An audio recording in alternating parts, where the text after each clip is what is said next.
Western leaders, including President Biden, meeting today in Belgium in a trio of emergency summits. Leaders focused on possible escalation from Russia in the form of a chemical or nuclear attack.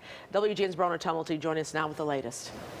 Good evening, guys. Yes, Joe Biden did, when asked today at a news conference at NATO headquarters, say that a chemical attack by Russia would trigger a response in kind. However, all allies involved have stressed US and NATO will not put troops on the ground in Ukraine. The president did add today the most important thing right now is a united front against Russia. The single most important thing is for us to stay unified and the world continue to focus on what a brute this guy is, and all the innocent people's lives are being lost and ruined, and what's going on. A busy day for President Joe Biden in Belgium, with back-to-back meetings of NATO, the G7 and the 27-member European Council. Those involved spent Thursday deciding their next steps in countering Russia as the war in Ukraine enters its second month. Biden had this to say when asked how the US might respond if the Kremlin deploys chemical weapons. We would respond if he uses it. The nature of the response would depend on the nature of the use. When asked later if that move would trigger a military response from NATO, the president said it would, quote, in kind, but didn't elaborate further. Biden also spoke on the $2 billion already committed by the US in military assistance and announced additional funding as well. Today, I'm announcing the United States is prepared to commit more than $1 billion in humanitarian assistance to help get relief to millions of Ukrainians affected by the war in Ukraine.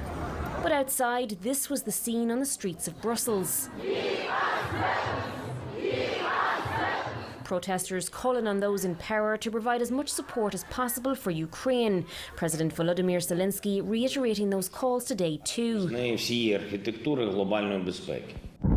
Meanwhile, different scenes are playing out across the war-torn country.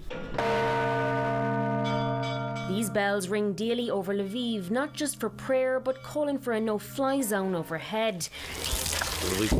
Further east, the sound of war all too familiar in Kharkiv. Everything will be destroyed to make living here impossible.